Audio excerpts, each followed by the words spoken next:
இந்தியால 52% மக்கள் எதில இன்வெஸ்ட் பண்றாங்கன்னு தெரியுமா? அத தெரிஞ்சுக்கிறதுக்கு முன்னாடி, ஏன் இன்வெஸ்ட் பண்ணணும்? இன்வெஸ்ட் பண்றது மூலியமா நமக்கு எவ்வளோ பெரிய குரோத் கிடைக்குது அப்படிங்கிறத நம்ம பார்ப்போம். ஏன்னா, இன்னைக்கு நம்ம அன்றாட லைஃப்ல நம்மளோட பொருளாதாரத்த தீர்மானிக்கிறது என்னன்னு கேட்டீங்கன்னா, நம்ம எந்த இடத்துல நம்முடைய முதலீடுகள பயன்படுத்த போறோங்கிறது தான்.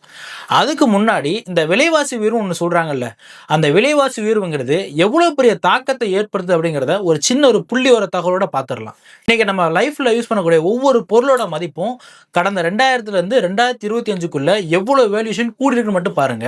இன்னைக்கு நம்ம டெய்லி காலையில எந்திரிச்ச உடனே நம்ம யூஸ் பண்ணக்கூடிய பொருள் பால் பாக்கெட் தான். அந்த பால் பாக்கெட்டு 2000த்துல எவ்வளவுக்கு இருந்திருக்குன்னா ரூ. 20க்கு இருந்திருக்கு. 2025ல இன்னைக்கு ரூ. 75க்கு நம்ம வாங்கிட்டு இருக்கோம். கிட்டத்தட்ட நம்ம யூஸ் பண்ணக்கூடிய பால் பாக்கெட்டோட விலை மட்டுமே 3.5லிருந்து 4 மடங்கு உயர்ந்திருக்கு. அண்ட் 2வது என்னன்னு கேட்டீங்கன்னா ரைஸ் யூஸ் பண்றோம். ரைஸ் வந்து பாத்தீங்கன்னா 2000த்துல ரூ. 15க்கு வாங்கியிருக்கோம். 2010ல ரூ. 30க்கு வாங்கியிருக்கோம். 2025ல ரூ. 60க்கு வாங்கியிருக்கோம். கிட்டத்தட்ட 4 மடங்கு உயர்ந்திருக்கு. எல்லாருமே வீடு கட்டுறத பெரிய கனவா வச்சிருக்கோம். அந்த வீடு கட்டுற பட்ஜெட் கொஞ்சம் யோசிச்சு பாருங்க.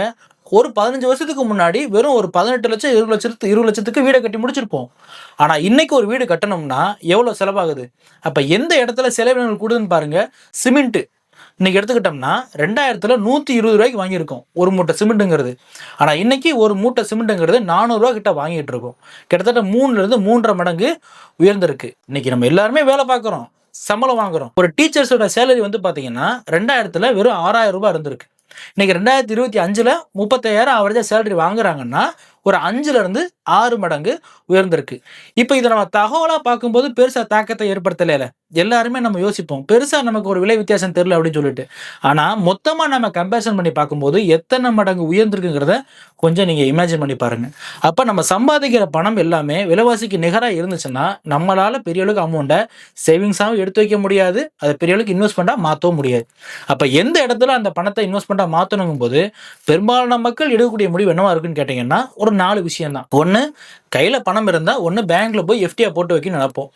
இல்ல வீட்ல பெண் குழந்தைகள் இருக்கிறாங்களா, இப்பவே நகையா வாங்கி வச்சு, நகைய சேமிச்சு வச்சா மேரேஜுக்கு கட்டிக் கொடுக்கும்போது சேஃப் அண்ட் செக்யூர்டா இருக்குன்னு நெனைப்போம். இல்ல ஒரு சில பேர் ஷேர் மார்க்கெட்ல இன்வெஸ்ட் பண்ணணும்னு நெனைப்போம். இன்னும் ஒரு சிலர் என்ன பண்ணுவான்னு கேட்டீங்கன்னா, ரியல் எஸ்டேட்ல ப்ராப்பர்ட்டி வாங்கி போடலாம்னு நெனைப்பாங்க. இந்த 4க்கும் உண்டான கம்பேரிசன நான் உங்களுக்கு காட்டுறேன். நீங்க இத பாருங்க.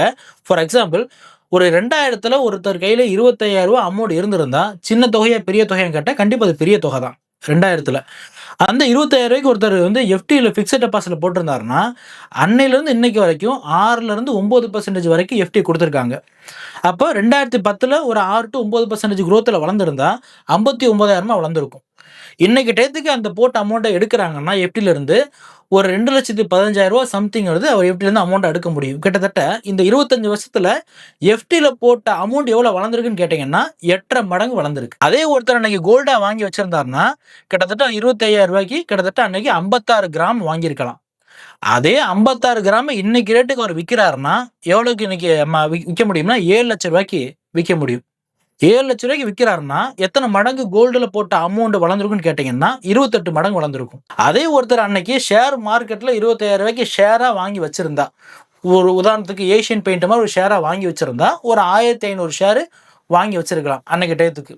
அந்த ஷேர இன்னைக்கு விக்கிறாருன்னா, தோராயமா ஒரு 35லிருந்து 36 லட்சம் ரூபாய்க்கு வித்திருப்பாரு. இன்னைக்கு கரண்ட் ஷேர் மார்க்கெட் மதிப்ப பொறுத்தவரைக்கும். கிட்டத்தட்ட ஒரு 144 மடங்கு ஷேர் வளர்ந்திருக்கும். அதே ஒருத்தரு ரூ.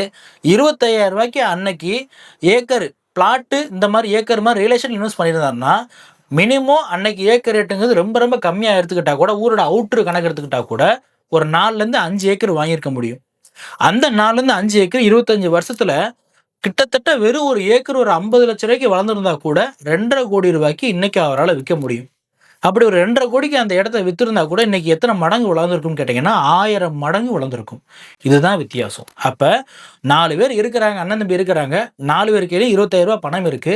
4 பேரும் வெவ்வேறு விதமான இடங்கள்ல முதலீடா பண்றாங்கன்னா, ஒவ்வொருத்தருடைய பணமும் எவ்வளவு வளர்ந்திருக்குங்கிறத நீங்க இதுல கம்பேரிசன் பண்ணி பார்க்கலாம்.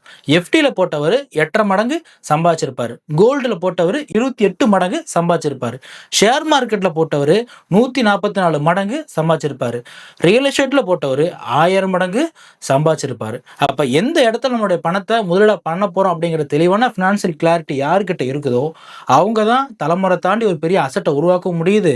இந்த எவ்வளவுதான் விலைவாசி உயர்வு ஏற்பட்டாலும் அந்த தாக்கத்துல மாட்டிக்காம தப்பிக்கவும் முடியுது. ஸோ இந்த மாதிரி விஷயத்த நீங்க தெளிவா முடிவு எடுக்கணும்னு நினைச்சீங்கன்னா, நம்மளுடைய டிஸ்கிரிப்ஷன்லயும் நம்முடைய அந்த லேண்டிங் பேஜ் கீழேயும் எல்லா விதமான தகவலையும் நாங்க குடுத்திருக்கோம். இத நீங்க டீட்டெயிலா பார்த்தீங்கன்னா, ஃபினான்ஷியலா அந்த கிளாரிட்டிய எப்படி நீங்க எடுக்கணுங்கிறதையும், ஃபினான்ஷியல் டிசிஷன் எப்படி எடுக்கணுங்கிற ஒரு விஷயத்தையும் நீங்க தெரிஞ்சுக்க முடியும்.